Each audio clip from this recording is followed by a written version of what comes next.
માર્ગ સુરક્ષા માસ અંતર્ગત પાલનપુર ભાટિયા ખાતે આવેલી સંસ્કાર ભારતી વિદ્યાલયમાં ટ્રાફિક પોલીસ દ્વારા અને જિલ્લા શિક્ષણ અધિકારીની કચેરીના સંયુક્ત ઉપક્રમે નાટકનું આયોજન કરવામાં આવ્યું હતું, જેમાં વિદ્યાર્થીઓનું ટ્રાફિક નિયમોનું પાલન કરવા માટે સમજાવવાનો પ્રયાસ કર્યો હતો। આ કાર્યક્રમમાં શહેરની 12 થી વધુ શાળાઓના વિદ્યાર્થીઓ પોતાની કૃતિ રજૂ કરી હતી। ત્યારબાદ ટ્રાફિકના નિયમોના પાલન અંગે પ્રતિજ્ઞા લીધી હતી। સુરત શહેર ટ્રાફિક શાખા દ્વારા હાલમાં 1 જાન્યુઆરીથી લઈ 31 જાન્યુઆરી સુધી રોડ સેફટી મંથ 2025નું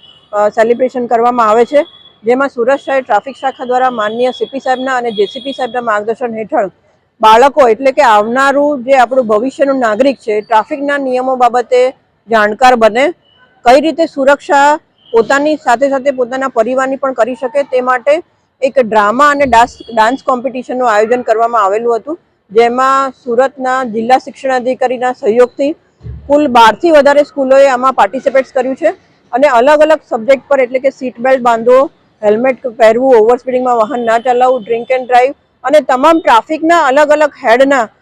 બાબતે એક જાગૃતિના ભાગરૂપે અલગ અલગ કોમ્પિટિશનમાં ડ્રામા અને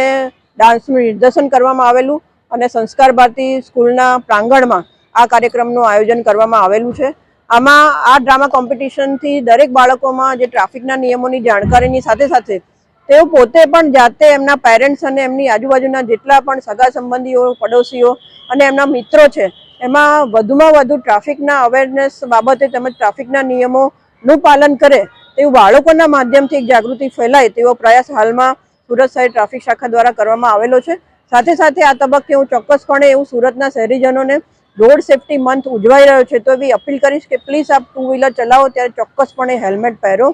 હેલ્મેટ ના પહેરવાના લીધે 45% જેટલા અકસ્માતો એ 2 વ્હીલરના થતા હોય છે અને સુરત શહેરનું સૌથી પહેલું ધ્યેય જે છે અકસ્માતમાં ઘટાડો લાવવાનું, લોકોના જીવનની સુરક્ષા તેમજ સલામતી એ અમારો પ્રાથમિક ધ્યેય છે અને આ ધ્યેયમાં સૌપ્રથમ જો તો સુરતના તમામ નાગરિકો એ 2 વ્હીલર ચલાવે ત્યારે હેલ્મેટ પહેરશે તો ચોક્કસપણે આ અકસ્માતમાં ઘટાડો પણ લાવી શકાશે અને લોકોના જે જીવ અકસ્માતમાં જતા હોય છે એમને પણ ઘણા ખરા અંશે બચાવી શકાશે। તો 15મી ફેબ્રુઆરીથી જ્યારે સુરત શહેરમાં આ એક હેલ્મેટ ડ્રાઈવ અવેરનેસનો પ્રોગ્રામ 45 દિવસ માટે ચાલુ કરવામાં આવ્યો છે, તો 15 ફેબ્રુઆરીથી તમામ સુરતના શહેરીજનો પ્લીઝ હેલ્મેટ પહેરીને આપ રસ્તા પર નીકળો, નહીંતર આપના જીવનની ચિંતા અમને ખૂબ છે અને આપ નહીં પહેરીને નીકળો તો ચોક્કસપણે આપના વિરુદ્ધ દંડનીય કાર્યવાહી કરવામાં આવશે।